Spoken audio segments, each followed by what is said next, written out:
Hello everyone. Hello. Hi, it's Madi Madison with Spectrum Art Creations. Thank you so much for joining us today. I hope you guys will craft along. We are going to be using our scraps. Yes. Yeah, scraps paper, just scrap pieces of paper. So we all have scraps in the art studio. I'm sure we do because we use them. This is cardstock scraps, so we use them for die cutting. We use these for printing out digitals. We use cardstock for a whole lot, and we always end up with these little bands at the bottom, right? And they're just scraps, as you can tell. But today we're going to give them a whole new purpose. And how are we going to do that? We're going to need some very basic tools. We're going to need some blending tools. We're going to need some distressings. I'm going to be using black soot, walnut stain, and picket fence. You'll need a permanent ink such as archival ink or StazOn because we are going to be wetting these papers. You're going to need, speaking of which, your sprayer, right? You're going to need also some masking tape, or you could use washi tape. You could use painter's tape. Thank you. Yes, absolutely. It doesn't matter what you use. You could even use Scotch tape because it's going to be on the back, so we're not going to see it, okay? We're going to be using some Spectrum Art Creations decoupage glue, but you could use any kind of adhesive that you have at hand. You're also going to need some stencils, probably 2 or 3 at least. And what you want to do when you're picking your stencils is you want to pick something with maybe some rounds, maybe some stuff that's got more linears or lines, and then some stuff that's got smaller openings. So you want to have a nice mix and match, is what I'm trying to say, a variety of stencils to work with. You'll need a craft mat because we are going to get messy, right? You're going to need, and if you're spraying, you might need a splatter box or a way to cover your area. In addition to that, you're going to need your collage paper. In this case, we are using Tim Holtz collage paper. And you could use rice paper, you could use napkins, you could use tissue paper, so any kind of collaging paper that you have at hand. And then of course you're also going to need some stamps, such as the ones that we have here. Again, we've gone for a variety of stamps. We've gone for swirls, text, and numbers. So again, you want to mix and match those. And then of course, last but not least, we're going to need something to color our bases. So you're going to need, in our case, we're going to use distress inks. You might want to use your oxide sprays, distress crayons, dilution sprays. Do you know those bottles, those with the tops? The magicals? No. You can use magicals. Yes, those ones, like the ones with squeeze bottles. Dilution sprays. Yes. Yeah, you could use dilution sprays. You could use anything that you have in your arsenal to add some color to that. So that's all that we're going to need. And then at the end, we're going to talk about or do some still photos of some of the samples of the stuff that we actually use our new gorgeous little paper scraps and show you some projects that you could potentially make. So we hope that you guys will craft along.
finished, and we can show you some of the projects that we've actually made.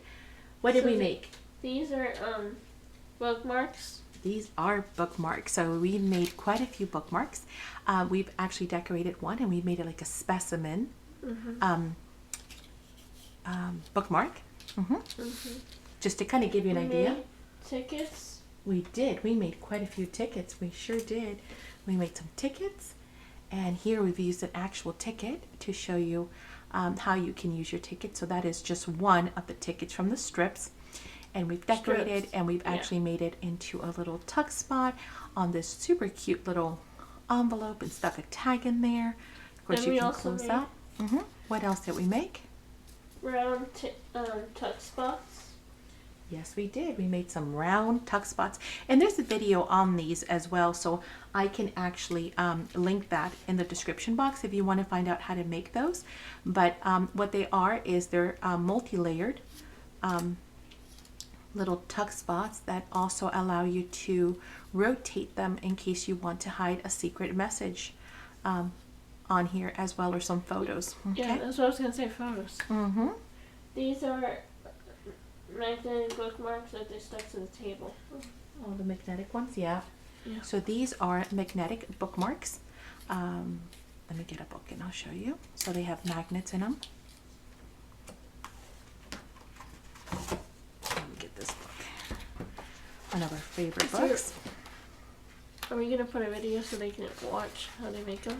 So they are magnetic, and so they hold on to your pages. But that is another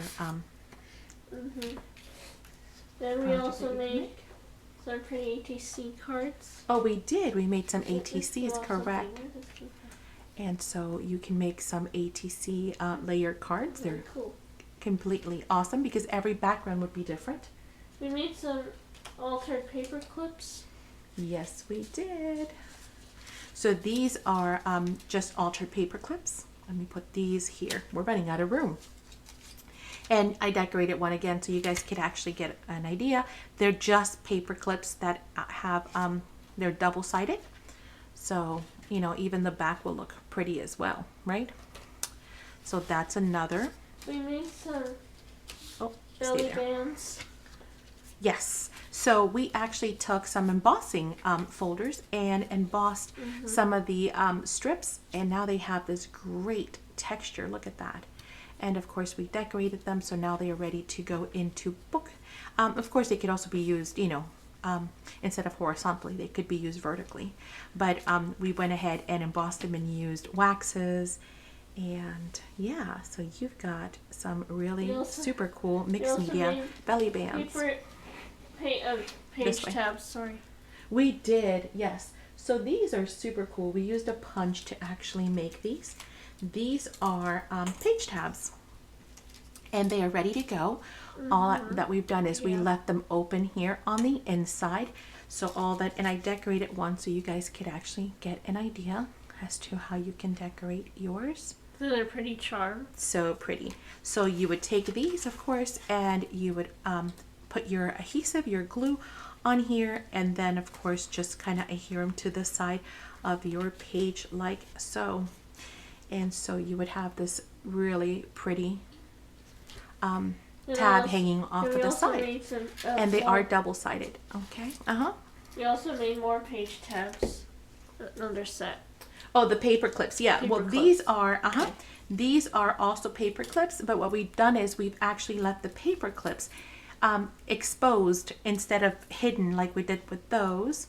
And you could either hang something. So these are again double-sided as well. Here, I'll show you. I should have put on my glasses.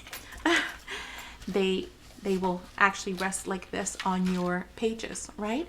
Now, again, this one we chose to have that kind of orientation, but you could have it, of course, as well, you know, dangling a charm this way as opposed to having it dangle from the side.